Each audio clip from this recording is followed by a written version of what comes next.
الآن شوفوا أنا طلعت صدر كروازي بالرسم على المونيكان على الورق أو اللاصق. تمام. طيب أنا أريد البنسة تكون من الجنب، أريدها تكون من الجنب من تحت الإبط. أنا لما عملت خط بنسة اللي هو الخط اللي من الصدر إلى الخصر، وعملت خط من الجنب. تمام. شوفوا لما شقيت خلاص البنسة انفتحت. تمام. لو انا حابة بس اسوي بنسة في الجنب بس، انا ايش هعمل؟ حقفل بنسة الخصر.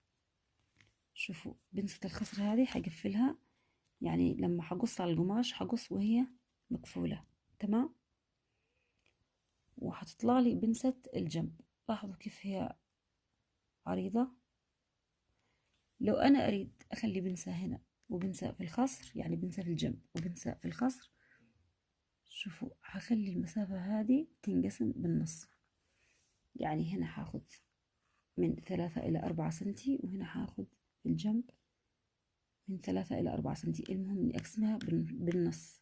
تمام. ممكن هنا يكون أكثر ب1 سنتي، يعني أزود، يعني زيادة ب1 سنتي عن الجنب.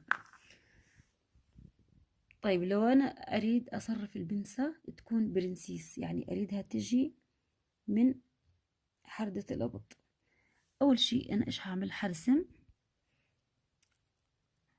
رسمت خط من ثلث الإبط. تمام. مجرد اني ما اقص، شوفوا اقص هذا الخط اللي انا رسمته واقفل بنسة الخصر على طول، هنا حيطلع لي تلقائيا عرض البنسة، حيطلع عرض البنسة